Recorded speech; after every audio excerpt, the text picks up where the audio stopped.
El primer negocio que tuve fue un taller de serigrafía. Por supuesto, fue el primer negocio que pude constituir a partir de lo que aprendí en la universidad. Yo todavía la cursaba. Esto debió ser por ahí de 1998, más o menos. Pues ya tiene sus años. Por supuesto que este negocio no fue lo que yo esperaba, digo, porque de haberlo sido, probablemente mi destino sería otro y no me encontraría en este momento. Pero pude aprender muchas cosas de esa primera experiencia. Creo que la principal es que yo no podría haber calculado que este negocio iba a implicar de mi parte y de parte de mi socio, un amigo con el que yo trabajaba en un periódico. O sea, es que tengo que decirte, yo estudiaba en la universidad, este, había conseguido un trabajo, no de tiempo completo porque estaba a prueba, en un periódico ahí en Puebla, y además pues estaba buscando otra fuente de ingresos, que en este caso pues era la posibilidad de abrir un taller de serigrafía. Entonces, junto con un amigo que conocí precisamente en este periódico en el que comenzaba a trabajar, constituimos este negocio. Invertimos pues algo de dinero, no mucho sinceramente. Empezamos improvisando prácticamente todo. Los marcos los hacíamos nosotros, el pulpo lo habíamos armado con una mesa que por ahí estaba desocupada, una mesa de madera, y habíamos hecho nosotros mismos, pues digamos, la estructura de este pulpo para poder trabajar. Entonces realmente no habíamos invertido mucho, pero para los ingresos que yo percibía en ese tiempo, pues la verdad es que se me hacía mucho. Y el asunto es que no funcionó para nosotros este negocio porque ya en la marcha entendimos que este tipo de servicio que se ofrece demanda mucho tiempo y la paga es muy poca. Tendría que hacerse a una mayor escala para que realmente pues valiera la pena. Asunto en el que pues, no veíamos nosotros posibilidad de seguir, era muy complicado, era muy desgastante. Yo terminaba con los brazos adoloridos porque pues éramos los que hacíamos ahí todo, ¿no? Y por supuesto, entre las labores que había que desarrollar, pues era la de imprimir, la de impresor. Y vamos, era sumamente desgastante.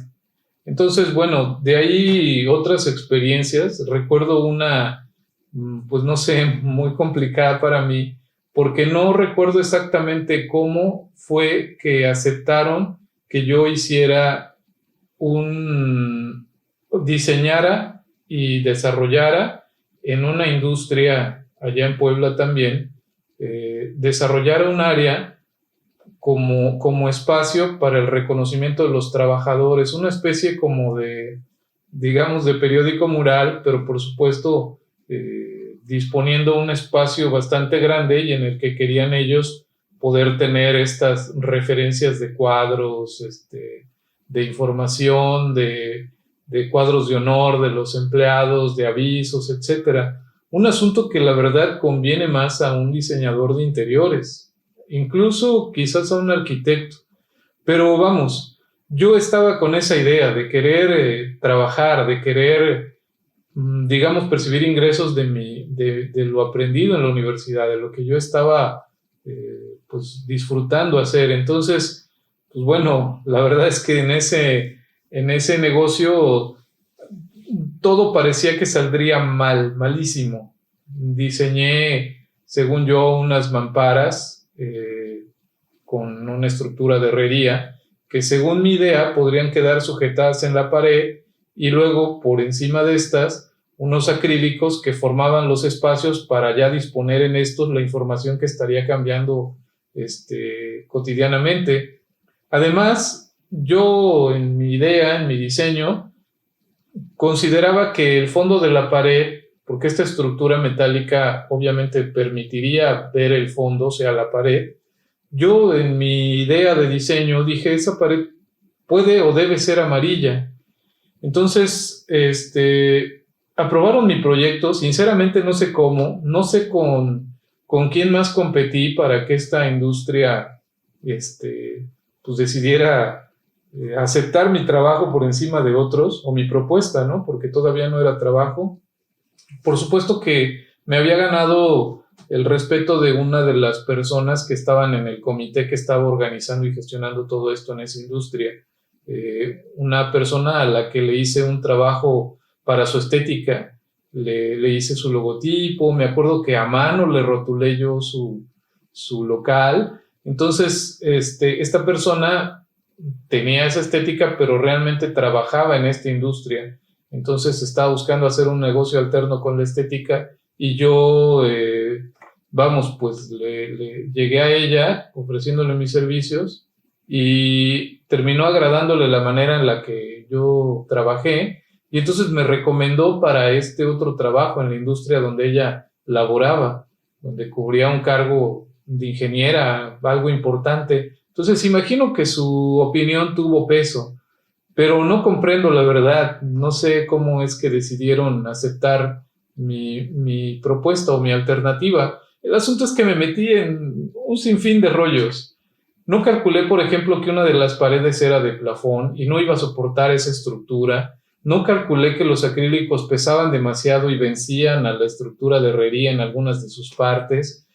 No calculé, y esto creo que fue lo que más me pesó, que el público es, digamos, severo, no tiene a lo mejor el cuidado que se procura en la universidad con sus compañeros, que aunque vemos que algún trabajo no es aparentemente la mejor propuesta, pues somos discretos en emitir nuestras opiniones para no herir pues, sentimientos o susceptibilidades. Entonces, yo no consideraba que eso pasara afuera. Y todas las personas que cambiaban de turno, cuando recuerdo estar ya en esa industria dirigiendo y montando todo, se burlaban de ese amarillo, decían, mira tú esto y esta cosa que... Y la verdad es que esos comentarios, con la poca experiencia que tenía, me pegaban bien duro y yo no sé, o sea, todo me salió mal. Yo estimé un presupuesto para esto. Creo que ese pudo haber sido uno de los factores por los que decidieron aceptar mi propuesta. Muy seguramente di un costo muy bajo, no solo de mis servicios, sino además de lo que iba a implicar el gasto de material y de los contratistas que tuvieran que precisamente contratarse para poder resolver algunas partes de este proyecto. El caso es que, mira, de milagro no salí perdiendo. Creo que no me quedó mucho de ganancia. Y bueno, hice por supuesto muchísimo trabajo porque además lo hice yo solo. Afortunadamente la cosa salió, no sé cómo, o sea, salió. Por supuesto que ni cerca del 8, pero salió. Yo creo que a lo mejor, no sé, pudo haber quedado en un 7, ¿no? Mi resultado. Pero al final se compensaba, por supuesto, con el tema de costo. Quizás nunca tuve reclamos de parte de la directiva que me contrató, pero tampoco felicitaciones, por supuesto. El asunto es que la libré. Pero bueno, de ese tiempo para hoy día que estoy aquí contigo en este video, pues sin duda han pasado muchas cosas, muchas experiencias más que me han dejado, por supuesto, lecciones muy claras, muy fuertes, de las que, o sea, tengo registro y bueno, pienso que si hubiera tenido la oportunidad de que alguien con experiencia me pudiera haber compartido cosas, sin duda creo que además de haberme evitado muchas frustraciones y dolores de cabeza, quizás podría haber avanzado más o haber encontrado un rumbo un poco más rápido. Por eso mi intención, la de estar aquí contigo, compartiéndote un poco de lo muy poco que sé, pero sé que al final, pues es algo, ¿no? Hay que empezar.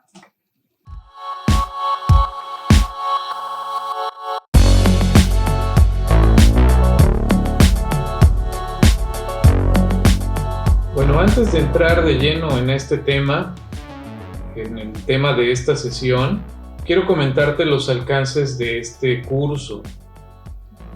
Mi propósito es el de orientarte a ti que estás probablemente ya a punto de egresar, esperando que no tengas algún contratiempo. Entonces, este curso está realmente dirigido a personas en esa situación, en la de recién egresar de la universidad y enfrentarse a este mundo. Es probable que a lo mejor tú ya estés trabajando o que hayas hecho alguna que otra labor como freelance para algún cliente ya.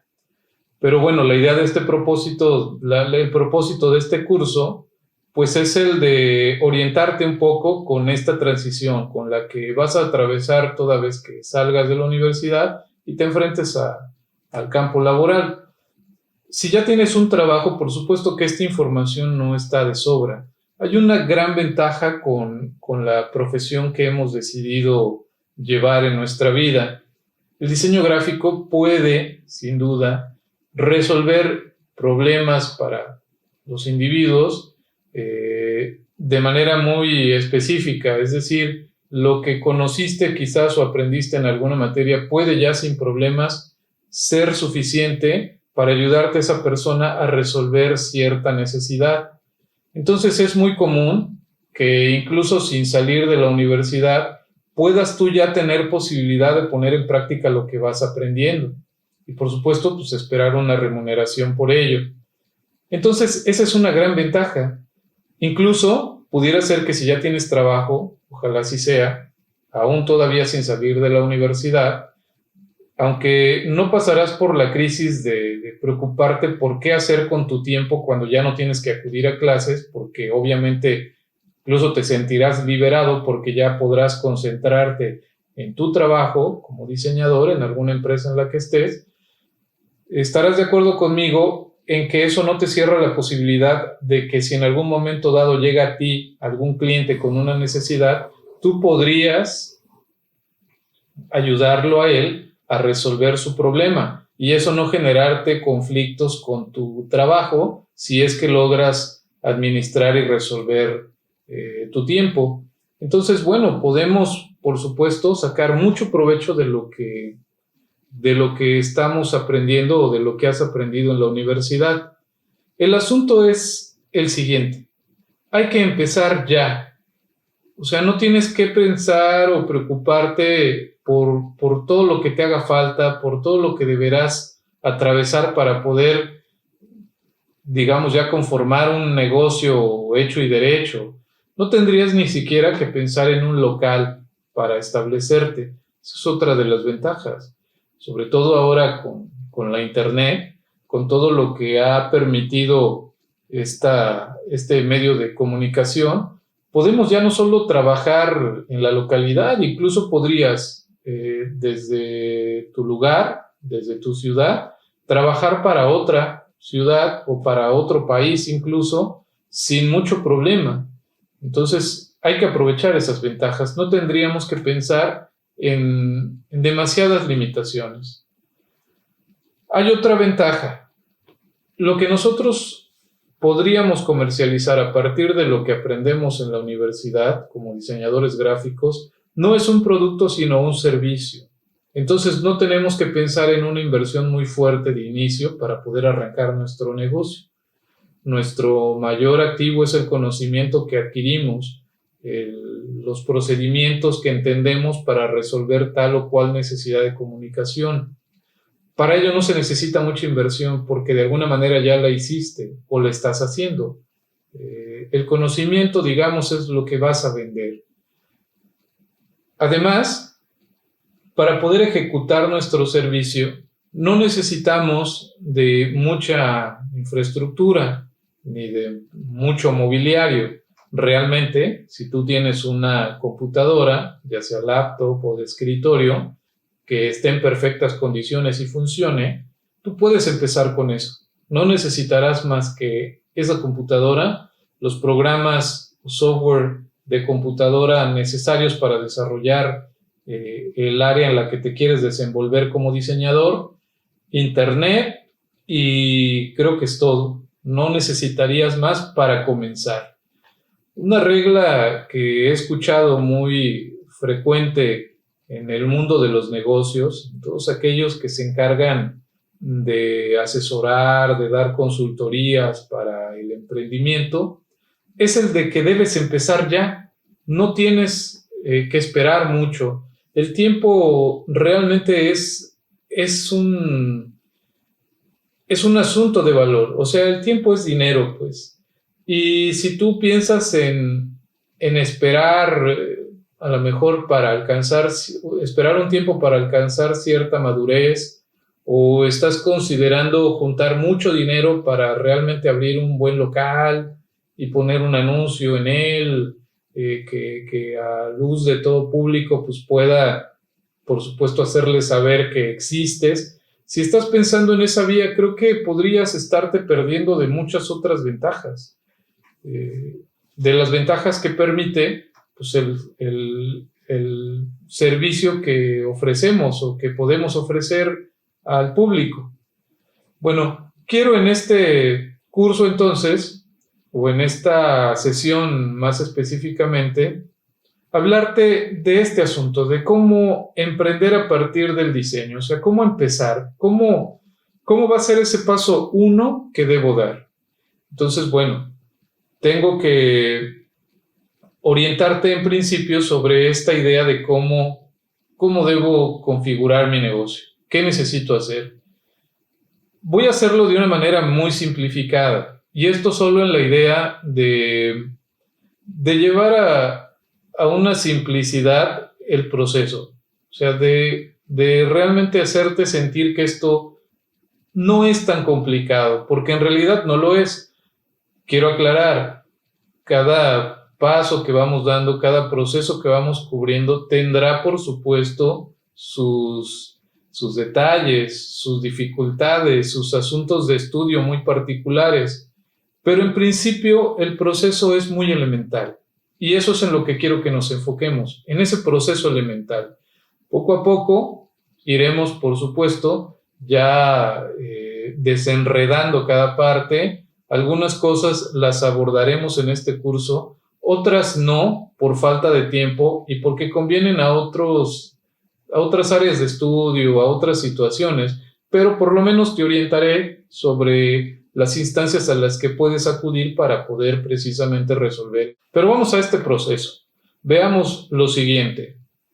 Lo primero que tenemos que hacer es definir un servicio. O sea, dentro del mundo del diseño, que es muy amplio, por supuesto, definir qué es lo que quiero realmente ofrecer, en qué me siento más cómodo. Luego tienes que conseguir el equipamiento necesario para resolver, por supuesto, las tareas que impliquen esa área de especialización que has decidido llevar al negocio. Tendrías después que resolver tu situación fiscal. Después de eso ya podrías difundir tu oferta. Con ello, ubicar prospectos y finalmente conseguir clientes. A grosso modo, eso es lo que tienes que hacer para empezar. Ya con cubrir estos pasos que te acabo de mencionar, ya estás en el negocio, ya estás moviéndote en este asunto de buscar hacer redituable lo que sabes de diseño. Como podrás ver, no suena tan complicado. Vamos a detallar un poco cada uno de estos puntos para que pueda irse clarificando todo, ¿de acuerdo? Entonces empecemos por el primer aspecto, definir un servicio. Esto no es otra cosa más que entender cuál es el área de especialización dentro del diseño gráfico en la que me siento más cómodo, en la que creo que tengo mejores resultados o tuve mejores resultados en la universidad, o en todo caso, en la que me agrada mucho, en la que disfruto estar o trabajar. Debes, sin duda, acotar un poco tu campo de acción. Por supuesto, querer abarcar mucho, querer abarcarlo todo, puede provocarte grandes problemas. Creo que es una regla universal de la vida, ¿no? O sea, hay una frase, el que mucho abarca, poco aprieta. El asunto es que, con respecto al diseño, la cosa es así. Si tú quieres ofrecer un servicio de lo que considera todo el estudio del diseño gráfico, por supuesto que te verás en serios problemas. porque además no tendrás manera de cubrir el paso 2, o sea, de tener todo lo necesario para resolver ese servicio. Por ejemplo, no deberías prometer fotografías si es que no tienes un equipo fotográfico. No deberías prometer videos si apenas conoces de Premiere o de cualquier otro software para la edición, o si tu computadora no tiene la capacidad en cuanto a memoria RAM o procesador para poder desarrollar trabajo de edición. Entonces tienes que acotar. Piensa en cuál es el área en la que te sientes más cómodo. No deberías pensar cuál es la que puede redituarte más. Creo que ese no debería ser el principio por el que empieces a decidir. Ese debería ser un aspecto, por supuesto, pero no el principal. Bueno, te comento esto porque si encuentras que a lo mejor en este momento, dentro de las áreas del diseño, la más demandada es, por ejemplo, el diseño de empaques y etiquetas, y tú decides meterte a eso, pero sin necesariamente gustarte esa área o sin conocer totalmente de esta, podría transitar de consolidar tu negocio, podría transitar ser como muy turbio, muy complicado. Y probablemente si no tienes el gusto, no vas a poder disfrutar. Y si no disfrutas, no vas a poder invertir tiempo, pasión en esto. Y casi siempre va a haber alguien por delante de ti que pueda presentar una mejor oferta o un mejor resultado en sus proyectos. Tiene que gustarte el área de especialización. Yo sé que ya estás más cerca de encontrar cuál será tu profesión de vida, porque al final ya decidiste por diseño. Pero aún así, en este momento, en el que ya te encuentras a punto de salir, tienes que clarificar dentro del diseño cuál es el área con la que te sientes más cómodo, cuál te gusta. Y entonces decide por ella, ¿de acuerdo? Vamos al aspecto 2. Consigue el equipamiento necesario. Este punto es más que claro. O sea, ya que hayas definido cuál es el área en la que te quieres mover, tienes que conseguir lo necesario, lo mínimo necesario, para poder resolver sin inconvenientes las soluciones derivadas de ese servicio que estás ofreciendo. En un principio puede que no necesariamente tengas que adquirirlo todo. Es más, es posible que en algunas de las áreas del diseño que decidas seguir o llevar a servicio o como un modelo de negocio, de esa área ya tengas todo lo necesario. Por ejemplo, el diseño de marca gráfica no requiere realmente de mucho equipamiento.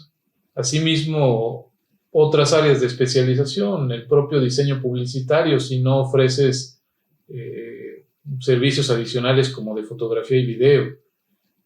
El propio diseño de sitios web es algo para lo que no se requiere más que una computadora e internet. Bueno, y por supuesto los programas, aplicaciones necesarias y demás. Pero hay muchas áreas en el diseño en el que no se necesita mucho equipamiento. Ahora, si fuera el caso, o sea, es decir, si decidiste por un área en la que requieras de cierto material o equipo con el que aún no cuentas, simplemente piensa en alternativas o posibilidades. ¿Quién te puede rentar o prestar tal equipo? ¿Quién tiene una guía Pantone que te pueda permitir revisarla ocasionalmente? O piensa en alternativas, ¿dónde puedo conseguir o subcontratar tal cosa? Recuerda ese punto de las alianzas. Vamos al punto 3. Resuelve tu situación fiscal. Bueno, este punto sí es un punto complicado. Complicado porque me parece que poco sabemos sobre temas fiscales, pero además son muy necesarios para poder emprender un negocio. Sin ser, por supuesto, ya no digas tú, o sea, un experto. No soy ninguna persona calificada para poder debatir o exponer ampliamente sobre estos temas. La perspectiva desde la que te voy a plantear este apartado es desde la de alguien que ha ido aprendiendo sobre la marcha sobre las obligaciones que debe cubrir o de las responsabilidades que debe asumir al tener un negocio. O sea, no más. Pero me parece que, vamos, mi perspectiva podría ser útil, simplemente eso, ¿de acuerdo? Y voy a plantearte referencias muy precisas que, pues, espero suceda así, te expliquen de manera muy general qué es lo que debes hacer y a qué instancias acudir o qué deberías considerar y qué no. Entonces, comencemos con este punto. Bueno, lo primero, hay un asunto con el tema de los negocios. Debemos pagar impuestos. Ahora bien, ¿por qué pagar impuestos? Debe quedar claro que como sociedad nosotros tenemos muchas responsabilidades, o sea, muchas responsabilidades civiles, sociales, no solo desde el punto de vista de lo moral o de lo correcto.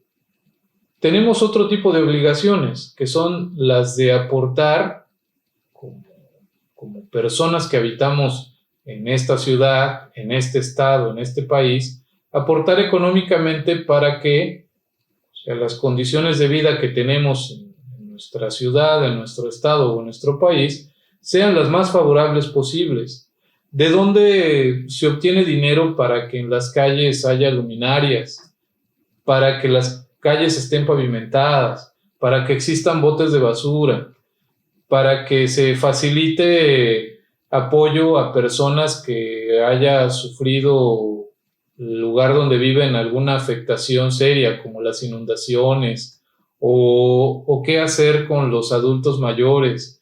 Entonces, bueno, todo este asunto de que una sociedad se mueva, de que exista en la ciudad los servicios o las condiciones mínimas necesarias para poder habitar, por supuesto que esto requiere de dinero, de ingresos para el gobierno, para que éste a su vez pues, pueda, por supuesto, hacer lo necesario y dirigir ese ingreso de dinero hacia las necesidades que tiene la comunidad. Pues ese dinero, por supuesto, viene de los propios ciudadanos. No de todos, por supuesto. No genera necesariamente impuestos aquel niño o niña de 10, 5 años. Y digo no necesariamente, ¿no? Te explicaré enseguida cuáles son estas fuentes de ingreso que tiene el gobierno de parte de los ciudadanos. Entonces, es una obligación pagar impuestos para que ese dinero que llega al gobierno pueda ser redirigido en cosas que se supone deberían beneficiarnos a nosotros como habitantes de esta propia ciudad en la que estamos trabajando. Ese es el sentido. Y por supuesto hay una responsabilidad grande en esto, en asumir esta situación. Ahora bien, ¿cómo pagamos esos impuestos? De manera general o simplificada, hay dos vías. Una es mediante el IVA y otra es por medio del ISR. ¿Qué es este asunto del IVA? El IVA es un impuesto que pagamos cuando adquirimos un producto o servicio. O sea, lo pagamos desde nuestra posición como consumidores. El IVA es el impuesto al valor agregado. O sea, es decir, de todo lo que compramos, la mayoría de las cosas, hay cosas que no, pero son muy pocas, la mayoría de las cosas que compramos, ya sea un producto o un servicio, tienen un valor, o sea, tienen un IVA. Nosotros debemos pagar un IVA cuando compramos un refresco, cuando adquirimos un servicio de internet o de televisión, cuando compramos un yogur. Algunas cosas dentro de la alimentación incluyen IVA, sobre todo las que por supuesto no son de primera necesidad. Pagamos IVA en la ropa, en un sinfín de cosas. No siempre somos conscientes porque las empresas que nos venden dichos productos o servicios nos dan un precio total. Entonces, en este precio total va incluido el IVA generalmente. solo que no lo entendemos así. Sin embargo, si tú vas al supermercado y compras algo, o sea, tú habrás hecho tu suma mientras vas vaciando tus productos al carrito del súper y tendrás en mente una cantidad. Tú cuando vas a pagar, muy seguramente la cantidad que tenías en mente es la que te van a cobrar, pero cuando ves el ticket, ahí se puede ver claramente que en realidad los productos no valen necesariamente esa cantidad que marca el precio, pero ya con el IVA, sin duda suman eso que marcan sí los precios que se muestran en los estantes. Entonces, pagamos impuestos a partir del IVA o por medio del IVA. Esa es una vía, un camino. Pero hay otro esquema en el que también estamos obligados a pagar impuestos. Y este es el ISR o impuesto sobre la renta. Cuando tú trabajas, estás obligado a donar o a dar un poco de lo que ganas, ya sea siendo empleado o teniendo un negocio, estás obligado a pagar una parte de eso que ganas al gobierno, para que el gobierno pueda pues, hacer uso de este recurso y, como ya dije, pues, establecer condiciones óptimas, mínimas necesarias, pues para poder hacer que la ciudad en la que tú vives funcione. Entonces, todos los que trabajamos pagamos IVA. Ahora, si tienes un negocio, pues queda más evidente que estás obligado a pagar un ISR. Digo que está más evidente porque cuando tú estás laborando como empleado en algún lugar, sucede un poco con el IVA.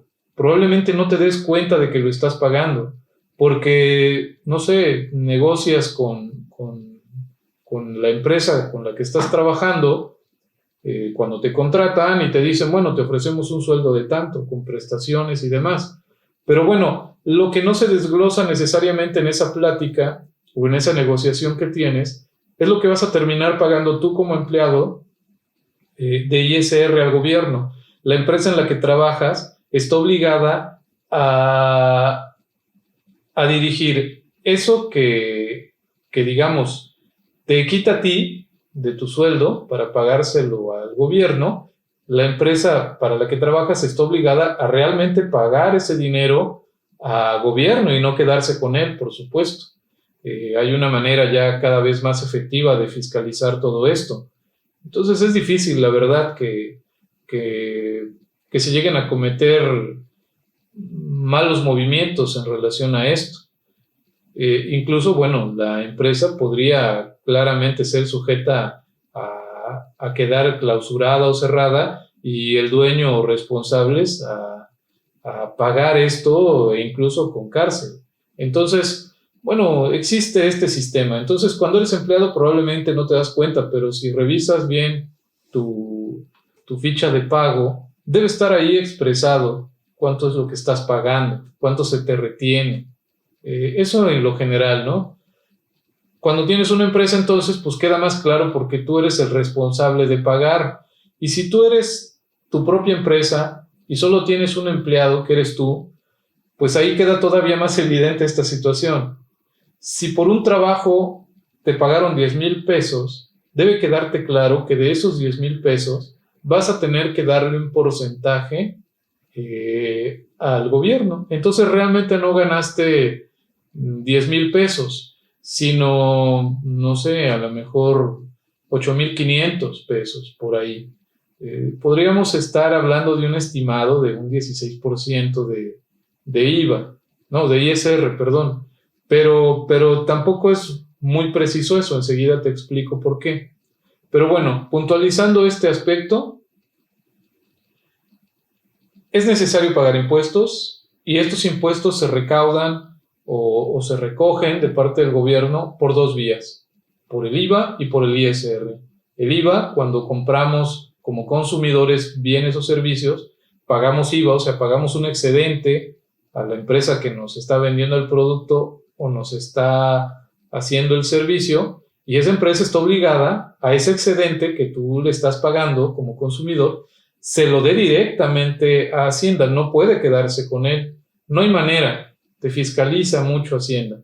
Y la otra vía es el ISR. Si tú trabajas, si tú eres una persona productiva para la ciudad y estás generando ingresos, tienes la obligación de dar una parte de eso que ganaste a gobierno, para que el gobierno pues haga uso adecuado, se supone, de este dinero.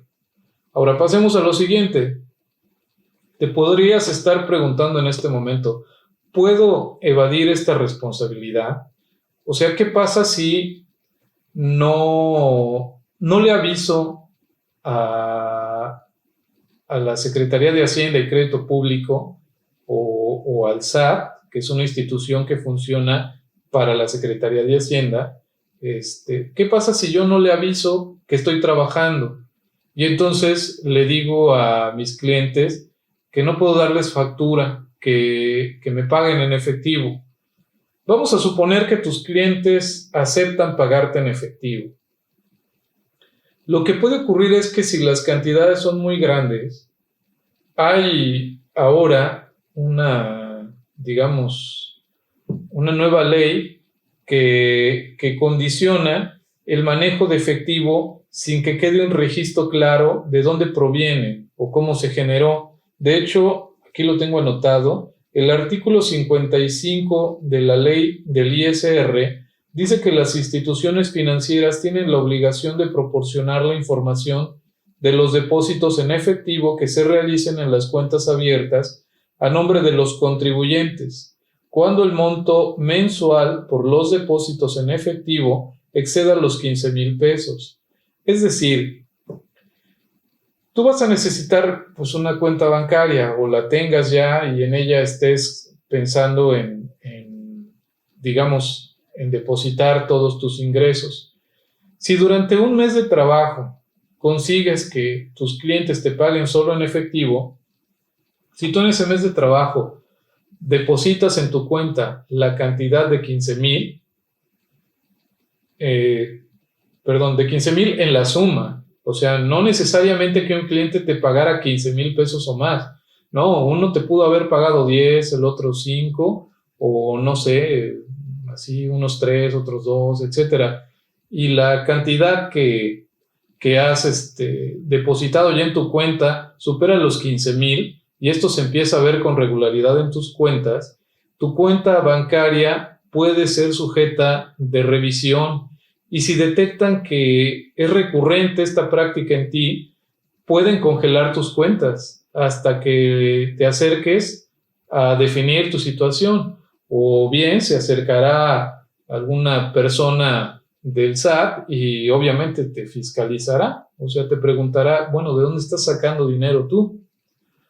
Ahora, bueno, podrías pensar entonces, bueno, ¿qué pasa si no lo guardo en el banco? O sea, si yo guardo mi dinerito así debajo de mi colchón, es una posibilidad, por supuesto. Podrías a lo mejor lograr hacerlo, pero aquí viene un asunto complicado. Es muy probable que tus clientes no quieran pagarte en efectivo. Es muy probable. Ahora, ¿por qué sucederá esto? Bueno, lo que pasa es que existen las deducciones de gastos. Regresemos un punto atrás, al asunto en el que te hablaba sobre cómo es que pagamos impuestos. Te decía que cuando tú ya trabajas, ya sea como empleado o teniendo tu propio negocio, tú tienes que pagar un impuesto sobre la renta. O sea, le tienes que dar al gobierno parte de lo que tú ganaste. Entonces, hay maneras de reducir eso que tú le vas a pagar a gobierno por efecto de lo que tú ganaste. Y esto es que puedas decirle al gobierno, oye, bueno, sí, mira, me pagaron 10,000 pesos, estoy de acuerdo, pero de esos 10,000 tuve que gastar 1,000 en impresiones, tuve que moverme en mi vehículo, o sea, tuve que trasladarme, pagué mi teléfono celular porque pues, necesitaba comunicarme con mi cliente. Además, mi cliente me pidió que le presentara todo el trabajo de de manera digital, en un CD que tuve que imprimir bien y demás, entonces gasté dinero en todo esto. Bueno, si tú le dices al SAT que si bien ganaste 10,000, de esos 10,000 gastaste, no sé, 5,000 y que realmente tu ganancia es de 5,000, entonces el SAT considera que lo que debes darle proporcionalmente en impuestos no sería desde los 10,000 que ganaste, sino desde los 5,000, que son los que realmente se te quedaron como ganancia. Por supuesto que si hablamos de un 16%, no es lo mismo pagarle al gobierno o darle al gobierno el 16% de 10,000 pesos que darle el 16% de 5,000. Entonces, importa mucho que tú puedas demostrarle al SAT que si bien ganaste cierta cantidad, de esa cantidad tuviste que gastar otra tanta más para poder realmente hacer tu trabajo. Entonces, como ganancia, nada más te quedó tanto. Lo que se considera para efecto de impuesto se establece a partir de tu ganancia, no de lo que realmente te paga el cliente. Entonces, ponte ahora precisamente en el lugar de tu cliente. Si está buscando contratar tus servicios para hacer un diseño de marca gráfica, para hacer un sitio web, para hacer cualquier cosa que tenga que ver con servicios de diseño, muy probablemente lo que va a querer hacer es poder demostrarle a Hacienda que ha gastado en cosas que necesita para hacer funcionar su negocio, o sea, una marca gráfica, un sitio web, anuncios, el diseño de una revista, de un folleto, etc. Entonces, la mayoría de tus clientes, así sea que le cobres muy poco, no sé, 300 pesos por algo, 500 pesos por algo, va a buscar en la medida de lo posible que tú le generes una factura para que pueda demostrar que ha gastado en algo que necesita para que funcione su negocio o el proyecto que esté desarrollando. O sea, en consecuencia, para que pueda reducir su pago de impuestos. Entonces, esto simplemente traba todo. Necesitarás emitir una factura. Para poder emitir una factura, necesitarás registrarte al SAT, o sea, hacerle saber al SAT que estás trabajando. Y por ende, tendrás que clarificarle al SAT cuánto es lo que estás ganando y cuánto es lo que estarás teniendo que aportarle, resultado ya de haber descontado de lo que ganaste, lo que gastas o gastaste para poder resolver tu trabajo. Espero no estar haciéndote bolas, pero en general ese es el punto. No podemos fácilmente evadir esta situación. Si lo haces, realmente te puedes ver en serios problemas.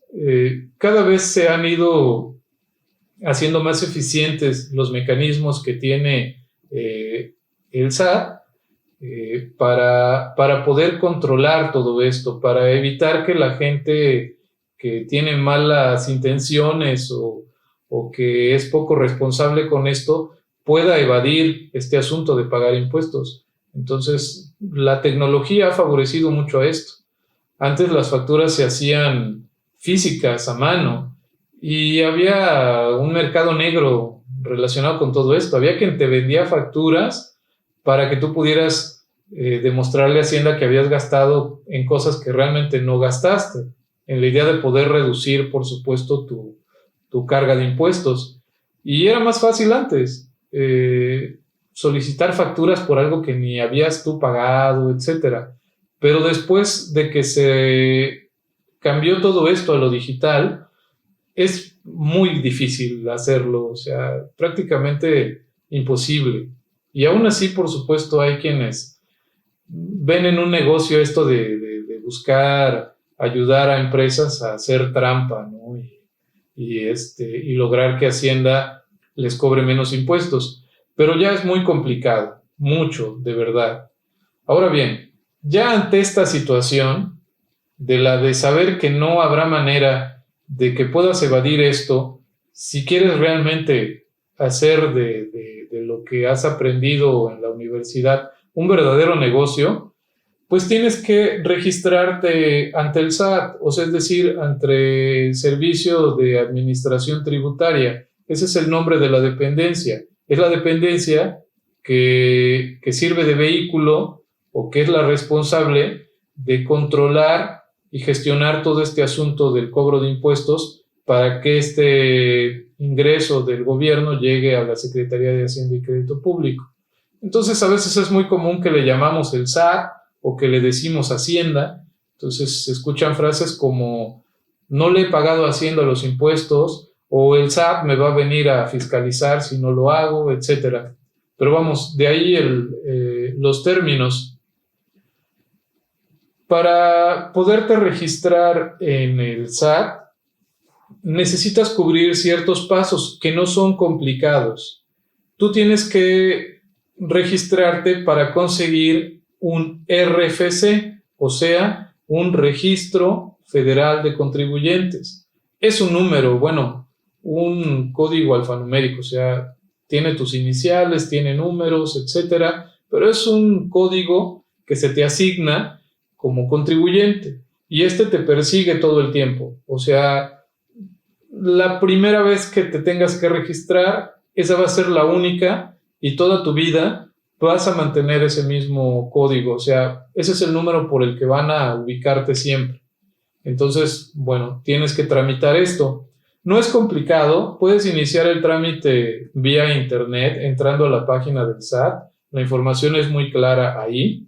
Empiezas el trámite en internet, pero eventualmente tienes que presentarte a la dependencia del SAT que te toque, la de tu localidad, y pues llevar allí cierta documentación. Entonces te toman tus datos, registran la información que te solicitan que presentes, lo habitual, acta de nacimiento, credencial del INE, o sea, etcétera. Muchas cosas que vienen ya señaladas aquí en el SAT, en su sitio web. Cierras el trámite y a partir de eso, pues ya estás en condiciones de poder facturar y de trabajar, o sea, de vender tus servicios de manera correcta o adecuada, sin preocupaciones de que te vayan a meter a la cárcel, etcétera, de que te generen multas muy altas. Eso también quiero decírtelo, las multas del SAT son elevadísimas. Es la idea de que se entienda que a nadie le conviene incumplir con esta responsabilidad. O sea, vamos, hablamos de que la multa puede ser hasta del 100% de lo que debas. O sea, debes esto, pues me pagas eso y la misma cantidad como multa. O sea, el doble, imagínate. Realmente, o sea, es severo esto del SAT. Entonces, pues hay que tomarlo con cuidado. Como referencias adicionales, debo decirte que cuando uno tiene un negocio, ya pensando en eso, ¿no? Que tú no estés trabajando en algún lugar como empleado, sino que decidas hacer tu propio negocio, tienes dos alternativas. Trabajar tú solo y entonces el SAT considera a tu posición como la de persona física, o sea, tú solito eres el que trabajas, tú eres tu propio empleado, tu propio patrón, por así decirlo, ¿no? Y tu propio empleado también. O bien, constituyes un negocio y te asocias con otras personas para hacerlo. Entonces, el negocio puede tener un nombre, así, mi negocio, pero estar dirigido o constituido por 3, 2, 4 socios para efectos de que el SAT pueda controlar a este negocio. Establece lo que le llama una figura moral o persona moral, o sea, quiere decir que todos los socios dejan de ser personas físicas ante Hacienda y todos juntos constituyen una persona moral. Sigue el SAT teniendo, por supuesto, tu registro individual de RFC, pero para efectos prácticos de entender que ese negocio recibe ingresos y debe, por supuesto, pagar un impuesto por ello, a ese grupo de individuos que se asociaron, los considera una persona moral. Pero pensando en que tú vas comenzando con esta idea pues de sacarle provecho económico a lo que has aprendido en la universidad, pues tú estarías figurando como persona física ante el SAT. Como dato adicional, cuando pagas tu impuesto sobre la renta, las personas morales tienen la obligación de pagar una tasa fija del 30% sobre su ingreso real. Las personas físicas tienen una tasa variable que puede ir desde el 1.92% al 35%. Esto porque, bueno, se considera que una persona física, al no ser una gran empresa, o no todavía, por supuesto que puede esta persona no tener, por supuesto, un ingreso constante o elevado. Entonces, hay cierta concesión de parte de Hacienda para esta situación. Lo que quiero decirte con esto es que si tú vas empezando, no debes preocuparte mucho. O sea, hay muchas maneras de poderle demostrar a Hacienda que no todos los meses te está yendo bien porque estás empezando, y entonces Hacienda no va a quitarte el 16%, que es el promedio. Puede quitarte menos porcentaje, de acuerdo con la documentación que presentes. Entonces, no tendrías que preocuparte por esto. Ni tampoco después, porque si tu negocio crece, se entiende que estarás teniendo mucho más ingresos y bueno, tendrás que asumir esa responsabilidad. Si ganas más, por supuesto tienes más dinero para aportar a gobierno y entonces el gobierno pues, hará lo necesario para que así sea. Pero es un asunto, me parece justo, ¿de acuerdo? Si tú vas empezando, pues no tendrías por qué preocuparte por pagar mucho impuesto. Bueno, aquí la recomendación. No te sugiero que te involucres de lleno en estos temas de contabilidad. La verdad es que, vamos, es un mar turbulento todo esto, es un tema sumamente complicado. No te alcanzará el tiempo para medio apenas entender cómo llevar adecuadamente toda esta situación. La recomendación es que contrates los servicios de un contador. No deberías preocuparte en principio por esta situación de pensar que necesitas asumir un gasto, el de un contador, el de pagarle sus servicios. Lo que ocurre es que realmente la oferta de contadores que existe es muy amplia.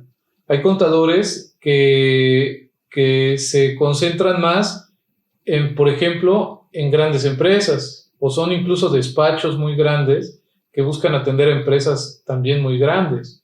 Hay contadores que trabajan con la micro, la mediana empresa, y hay contadores que han encontrado un cómodo lugar para ellos, buscando brindar servicio a personas físicas que apenas comienzan. Entonces sus tarifas son bajas, pero porque entienden que la demanda de trabajo que puede generarle a alguien que apenas comienza con su negocio puede ser también muy poca. Entonces hay contadores que se mueven muy cómodamente ahí y entonces tienen tarifas diseñadas para ello.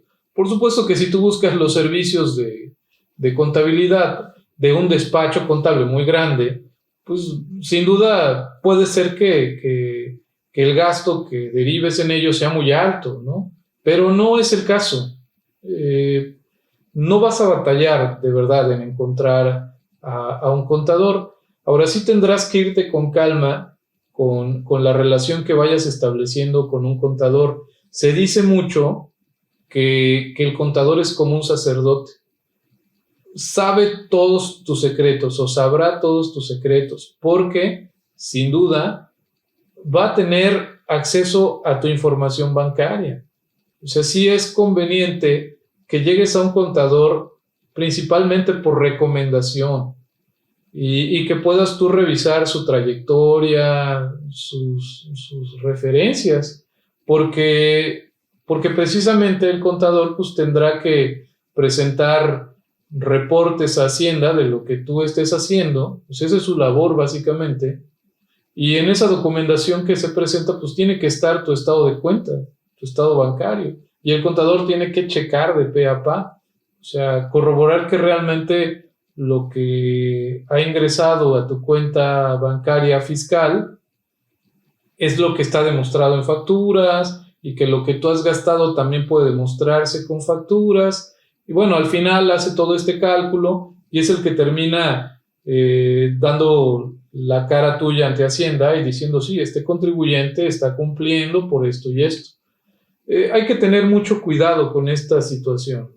Realmente puede ser peligroso que no prestes atención a esto. O sea, aún teniendo un contador y aún sabiendo que es alguien muy confiable, tendrías que estar muy al tanto de esto, o sea, de que el contador realmente no se le haya pasado presentar alguna declaración mensual o anual, etcétera. Pero bueno, aquí no queda más que tomar al toro por los cuernos, asumir que debes pasar por esta fase, por este requisito, que debes cubrir este hueco, vamos a decirlo así, para poder estar tranquilo y llevar bien tu negocio. No hay otra opción, lamentablemente. Pero bueno, si te haces de un buen contador, no vas a tener problemas, no vas a batallar. Y si eres responsable con esto y tú cumples y pagas a tiempo tus impuestos y demás, no tiene por qué haber ningún problema. Vayamos al siguiente punto. Difunde tu oferta. Ya una vez que has resuelto lo fiscal, eso es sumamente importante, ¿no? Ya me parece que quedó claro.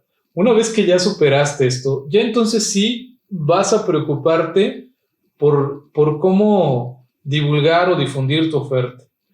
Muchas personas cometen el error de empezar por lo que les entusiasma más y quieren ver ya su negocio bien establecido, quieren que se vea bonito, ya quieren que esté pintado, rotulado, ya quieren tener sus tarjetas, su logo dispuesto en todos lados, etcétera, pero se saltan la parte fiscal. Entonces, yo te recomiendo que antes de cualquier cosa, o sea, antes de incluso entusiasmarte con el tema de cómo difundir tu negocio y demás, resuelvas lo fiscal. Ahora, una vez que ya quedó cubierto, entonces sí, concéntrate.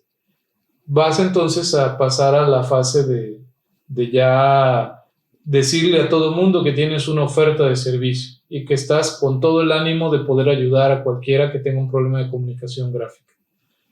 Bueno, sobre este tema no nos vamos a detener tampoco mucho. No es algo que estaremos revisando en sesiones posteriores. Vamos a platicar brevemente de cómo está este asunto de difundir el negocio en esta sesión y vamos a cerrar ahí. Vamos a concentrarnos con este tema del curso, que es el de la gestión editorial, al paso siguiente a la difusión. De ahí para adelante vamos a estar atendiendo muchos aspectos y revisando muchas cosas. Con respecto al asunto de la difusión de tu negocio, pues vamos, creo que incluso no hay mucho que pueda decirte porque como diseñadores entendemos un poco de marketing, de publicidad, estamos inmersos en este mundo. Lo único que quiero puntualizar es que básicamente tienes tres opciones. Utilizas el marketing, ya sea el tradicional o el digital, para difundir tu oferta, pero también existe el asunto de las relaciones públicas, o sea, es decir, te acercarás a personas que conoces para hacerles saber que tienes una oferta. Y tercero, podrías acudir al marketing directo. A grosso modo, o sea, de manera muy simplificada, esas son las tres vías que tienes, o sea, no hay más. Tú necesitas conseguir prospectos, o sea, es decir, gente interesada en lo que tú ofreces. Estas son las tres vías. Ahora solo quiero recomendarte algunos aspectos o detalles. En el caso del marketing, yo te recomiendo que dejes de lado el tradicional. Creo que lo sabes, ¿no? Pero quiero ratificarlo. El marketing digital está destrabando muchas cosas que el marketing tradicional no lograba resolver o cuajar. Las herramientas que se tienen ahora, o sea, la tecnología en auxilio de comprender las actitudes, comportamientos, gustos e intereses de las personas, nos ayudan mucho, cosa que no podíamos hacer simplemente tirando volantes en la calle. No podíamos saber realmente de esas personas que recibían el volante a quién sí les interesaba tu oferta y a quiénes no. Con el marketing digital está toda una estructura, digamos, todo un equipo ahí tecnológico hecho para ti, para saber qué está pasando con el mercado, qué le interesa y qué no, si están dispuestos a contratarte o no, si lo que ofreces es interesante o no. Usa el marketing digital, complementa lo que sabes con cursos, con documentación que pueda ayudarte a poder llevar a bien tu propia mercadotecnia digital. Aquí sí no creo que tengas necesariamente en un principio que contratar a una empresa, porque creo que podrías, empezando, pues hacerlo tú mismo. ¿Por qué? Porque entiendes ya un poco de esto, porque no te resulta tan ajeno, o sea, no es un campo muy diferente de lo que ya has ido conociendo en la universidad. Entonces creo que puedes tú mismo empezar a meterte un poco, porque además sin duda necesitas conocer un poco de marketing digital o de marketing en general en varias de las áreas de especialización que existen dentro del diseño. Entonces, bueno, tendrías que pasar por ello. Sin embargo, de acuerdo con lo que yo he podido entender, aparte de los libros que he leído, de los cursos, conferencias en las que he estado, que tienen que ver con negocios, porque me ha interesado aprender de esa parte para poder pues, mantener mi negocio ahí flotando, ¿no? Vigente. Muchos de estos gurús de los negocios establecen que uno de los recursos más efectivos para conseguir clientes o prospectos es las relaciones públicas. O sea, todo aquel que ya conoce gente que podría adquirir el servicio, son personas que tienen más posibilidades de arrancar bien su negocio. O sea, es más fácil así, teniendo las conexiones, las recomendaciones y demás. Si no tienes eso, procúrate ello. O sea, trata de ir estableciendo relaciones. Convive con gente que pudiera estar interesada en lo que ofreces. No te estoy sugiriendo que te muevas en círculos sociales que no te interesan o que no son el tuyo. No, nada de eso. O sea, estoy hablando de que si empiezas con un cliente, procura tu buena atención y busca que éste te recomiende. Y si existe la posibilidad de que a lo mejor en alguna reunión que tienes con tu cliente pueda estar otra persona, busca relacionarte con esa otra persona con la que tu cliente se lleva bien. Puede ser un posible cliente a su vez. O sea, trata de considerar esto, las relaciones públicas. Me parece que es algo que debes tener muy en cuenta. Finalmente, pues el marketing directo, me parece que esa es otra vía que poco se atiende y que puede ser muy efectiva. En el marketing directo, tú buscas a los clientes específicos a los que crees que realmente les puede no solo interesar tu oferta, sino que además la necesitan. O sea, haces el estudio necesario para identificar quiénes realmente ocupan exactamente lo que tú estás vendiendo y vas con ellos directamente. O sea, no estás lanzando los dados como sucedería con el marketing digital esperando que estos caigan en favor tuyo. No, aquí tú ya identificaste a alguien y dices, ese es alguien que ocupa exactamente lo que yo ofrezco y sobre ese vas, ¿no? Y no le quitas el ojo de encima. O sea, si la primera vez te dice, no, sabes que ahorita no, bueno, no hay problema, pero yo estoy aquí. Y pasado cierto tiempo te vuelves a acercar y así. Entonces identificas a varias personas o empresas con esta situación y vas sobre de ellos. Entonces eso también es otra manera de comenzar bien. Bueno, son simples recomendaciones porque sé que sobre este asunto de cómo difundir una oferta, pues conoces lo necesario. Vayamos al siguiente punto. Ubica prospectos. Debe quedar claro que en este asunto de las ventas, un cliente es alguien que ya decidió trabajar contigo y que ya está, por supuesto, depositándote el anticipo.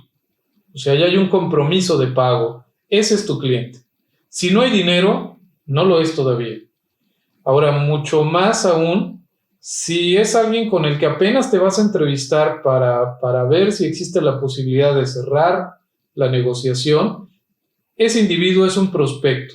Entonces, cuando difundimos nuestra oferta, hablando del punto anterior, lo que estamos buscando hacer es ubicar prospectos, o sea, tratar de identificar personas a las que podría interesarles lo que yo hago.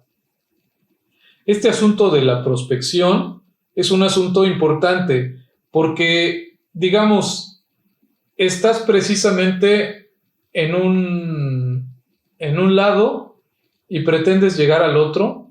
Hay un puente para cruzar. Aquí está el prospecto y aquí está el cliente. O sea, estás tan cerca pero tan lejos.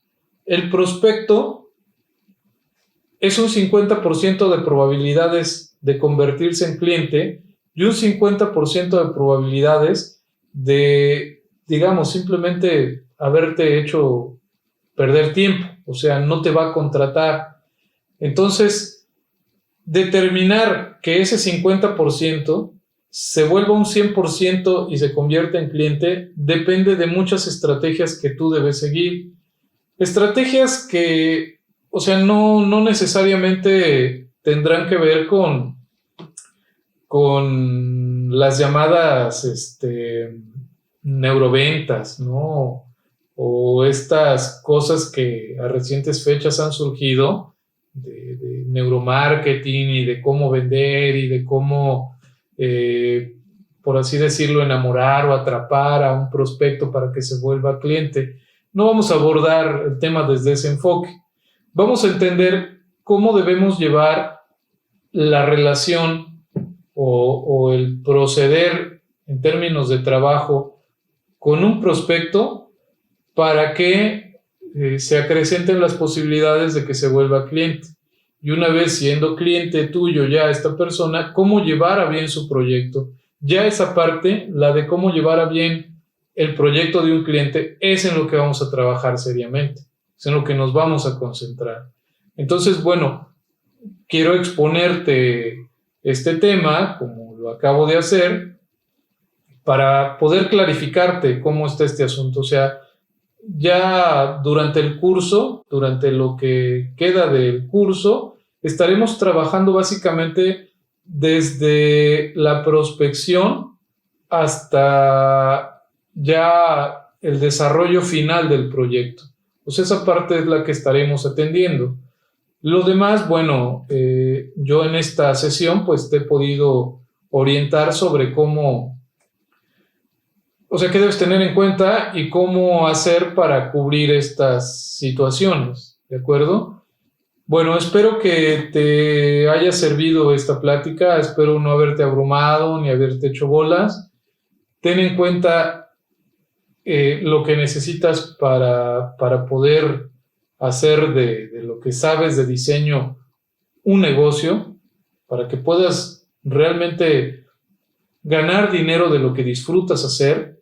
Ten en cuenta esto que te he platicado aquí, pero llévate en la cabeza este mensaje con el que empecé esta plática. Empieza ya. Tienes esa ventaja, o sea, no necesitas esperar mucho, ni necesitas de muchas cosas para poder arrancar. Aún estando en la universidad, si alguien se acerca contigo y te dice necesito tal servicio y tú crees que puedes hacerlo, hazlo. Lo primero que se tiene que hacer es dar el primer paso. La experiencia se consigue así, o sea, avanzando, equivocándose, aprendiendo de los errores. No habrá manera de librarse de eso.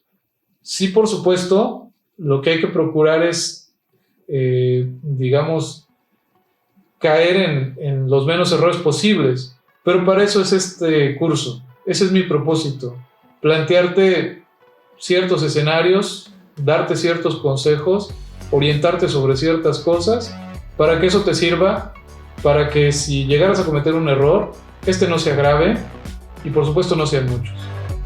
Bueno, espero que te haya gustado el tema. Que estés muy bien. Bye.